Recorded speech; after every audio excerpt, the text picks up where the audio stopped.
sangka kita sama, telah menyimpan getar cinta. Cinta, biar cinta gelora di dada, biar cinta memadukan kita. Cerita cinta pertama ku rasa, jangan pernah berakhir cerita cinta kita. Yeah, yeah, yeah. Yeah, yeah, yeah, yeah, yeah, yeah, yeah. Berakhir cerita cinta kita.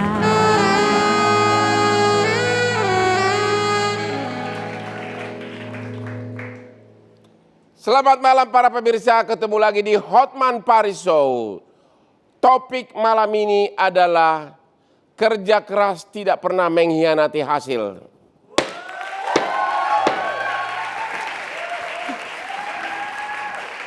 Oh, jadi seperti itu sekarang. Sudah ada yang muda, yang tua dilupakan begitu saja.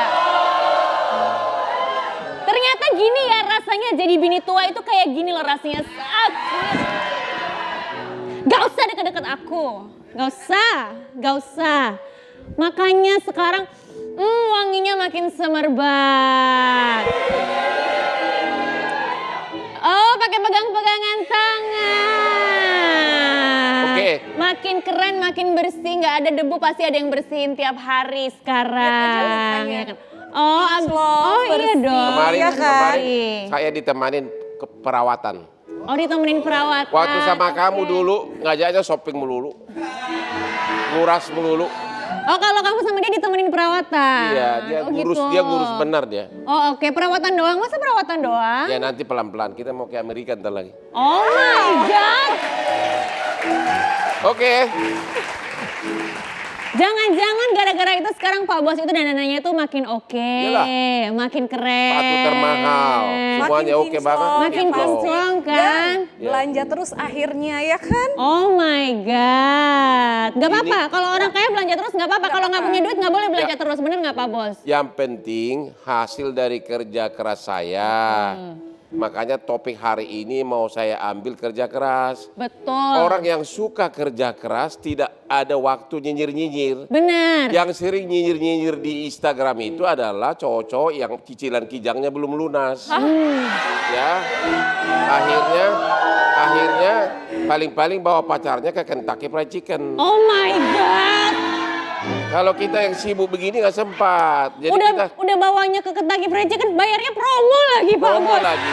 Nah, aduh. Ambil paket. Lo yang ketawa, lo yang bayar kan pakai paket promo. Ada cashback 60%, ngantri langsung pada, ya kan?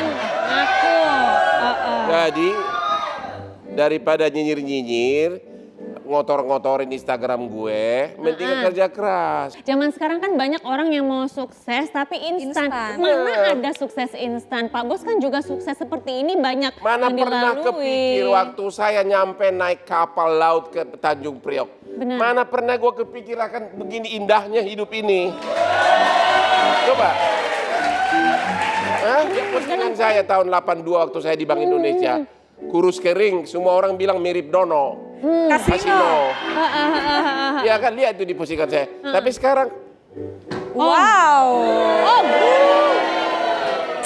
Kuncinya cuma satu ya Pak Bos, kerja keras. Kerja keras, ngotot, motivasi, dan punya harga diri itu laku. Yes.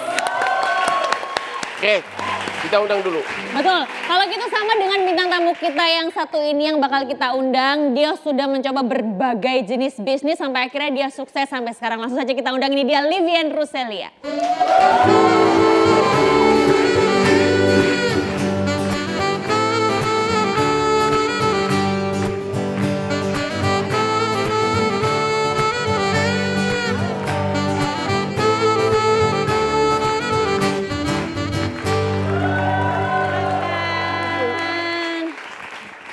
Sebelum kita ngobrol-ngobrol dengan Livian Ruselia, kita lihat dulu tayangan yang satu ini, yuk. Proses tak pernah mengkhianati hasil. Mungkin pepatah itu menggambarkan wanita sukses yang satu ini. Livienne Russellia, wanita asal Pontianak yang kini sukses menggeluti bisnis kosmetik branded ini, pernah mengalami masa-masa sulit dalam hidupnya. Jatuh bangun dalam memulai bisnis sudah menjadi hal yang biasa baginya. Bahkan dari semua bidang yang ia coba, siapa sangka wanita sesukses Livienne pernah berjualan kacang. Bagaimana ia bisa bertahan dan akhirnya menemukan passion dalam bisnisnya? Simak kisah inspiratifnya di Hotman Paris Show. Wow, ternyata Livienne ini dulu pernah jualan kacang. Kayak gimana sih? Tadi jalan kamu itu wibawa, seksi. Ya, kalau jualan kacang gimana jalan? Iya kan bingung kan? Aku tetap seperti itu pas jualan kacang. Masalahnya kalau di jalan-jalan tuh kacang buluk ya kan? Cerita dulu jualan kacang kayak mana sih zaman dulu awal-awal karirmu? Oke, jadi saya dari daerah bertualang ke Jakarta. Oke. Tentu saya datang sebagai seorang mahasiswa waktu itu. Ya. Saya sudah mengalami kehidupan seperti tinggal di kos, makan pecel lele, naik bajai. Kos di kamar yang nggak ada AC saya sudah ngalamin semua. Oke. Dan pada saat saya selesai kuliah, saya harus masukin kehidupan rumah tangga. Dan pada saat putri kedua saya lahir, saya memang cukup mengalami keterpurukan dalam hidup saya. Jadi benar-benar masih bokek waktu putrinya udah 2 orang? Ya, bahkan waktu itu untuk keluar dari rumah sakit, saya harus menjual perhiasan saya untuk membayar biaya rumah sakit. Itu saat itu belum bekerja atau sudah bekerja? Waktu itu belum. Belum bekerja ya? Ya, jadi setelah putri kedua saya, bahkan dalam masa nifas sendiri aja saya sudah berpikir bahwa saya harus keluar untuk bekerja keras dan saya... Momentumnya itu perubahan dari kapan mulai? Nah, waktu itu saya dihadapkan pada posisi bahwa apabila saya tidak bisa eksis di Jakarta, saya harus pulang kampung karena biaya hidup yang sangat tinggi waktu itu. Ya. Dan, dan mulailah apa? Apa yang kau lakukan mulai? Nah, ini kacang yang saya mulai karena mulailah usaha kacang. Terus berhasil. Lumayan, tapi belum betul-betul berhasil. Ya, kemudian menjadi bisnis merajai dunia kosmetik sama sabun dari mana? Kacang lagi-lagi saya mengalami kerugian waktu itu. Oke, makanya kenapa bisa ke kosmetik? Jauh banget gitu soalnya kan dari kacang. Dari kacang ini saya sudah lihat peluang apa yang saya bisa sudah mulai masukin. Ada ide itu. Yaitu saya masukin personal care dan skincare. Karena kacang itu masuknya di modern retail. Akhirnya mencari peluang di modern retail itu apa yang berkembang gitu ya. Jadi modal kamu pertama bikin usaha kosmetik berapa duit? Seingat saya pinjam sama papanya 100 juta. 400 jutanya saya pinjam dengan rentenir dengan bunga 4% waktu itu. Itu tahun berapa tuh? Tahun 2000 awal. Saya memasukin kosmetik waktu itu. Saya juga membuka toko kosmetik.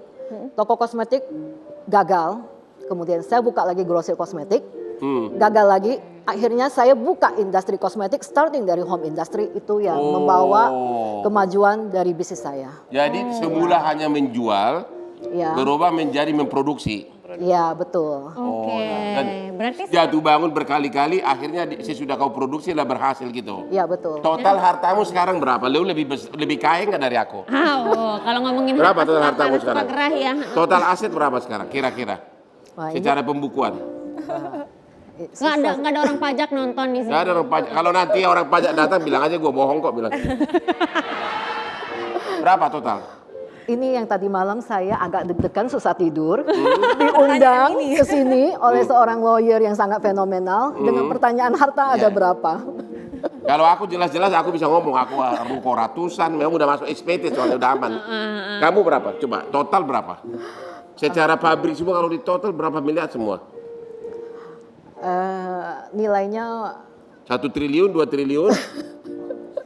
Ya saat ini pabrik kami yang hampir 1 hektar. Ya. Commercial value sama ini. Commercial value saya belum bisa sebutkan persisnya. Pegawai berapa orang? 700-an sekarang. 700 dari dulu penjual kacang sama mungkin cuma pakai pembantu di dapur ya. Betul. Tuh makanya lo heran lo. Itu tanya dulu nih, dulu waktu zaman susah sama suaminya juga mengalami kesusahan bersama-sama kan. Ada nggak sih cerita-cerita yang mengharukan? Kalau tadi kan ceritanya sempat jualan kacang, terus gagal, betul. terus sempat jualan yang lain gagal. Ada nggak sih cerita yang mengharukan? Kalau tadi bilang mau keluar dari rumah sakit aja sampai harus jual perhiasan gitu. Seorang wanita yang terjun dalam bisnis tentu kita tidak terlepas dari godaan. Oh iya, godaan. Apalagi dalam Godaan masa apa nih? keterpurukan di mana saya Terutama kalau juga, diuji secara finansial ya. harus turun untuk menjadi sales dan saya ketemu dengan banyak orang. Benar. Hal yang paling menyedihkan adalah sebagai seorang wanita kita merasa kita dilecehkan. Ya. Karena apa? Karena tidak punya uang. Itu adalah hal yang saya Ya, takut suka tidak langsung punya uang. suka langsung ditawar, mau gak nginap mama gua gitu kan? Oke. Ya, saya pernah satu kali saya menawarkan produk, kemudian saya meeting ke dalam ruangan, pintu ditutup dan saya dipeluk. Ya, saya marah, saya betul-betul nangis sekali waktu itu. Saya lari ke mobil dan saya nangis. Ternyata hidup itu Keras.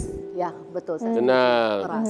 Keras. Bahwa pada saat kita sudah terpuruk, kita aja sudah kehilangan kepercayaan diri dan kita masih dilecehkan oleh pria. Benar. Jadi, tapi hal itu tidak membuat saya give up, saya memang cepat move on. Ya, pada poinnya saya rela kerja keras dan saya siap demi keluarga. Oke, sekarang sesudah kamu kaya. Kamu kaya, kamu cantik, baju mewah. Tergoda nggak sama cowok? Pernah nggak terjatuh cinta lagi? Saya cuma Belakangan ini?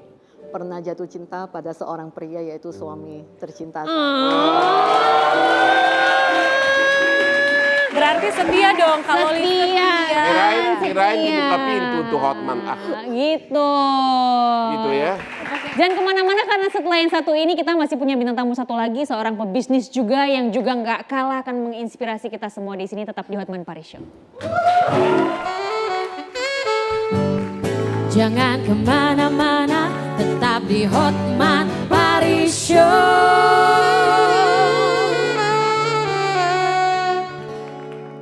Dua wanita sosialita ini adalah yang sering bersaing bikin pesta-pesta mewah di Hyatt sama di Plaza Indonesia. Kamu tahu apa gitu, kamu anak masih baru lahir kemarin, kalau tante nih koleksinya udah banyak, saya tuh lebih ngerti daripada kamu.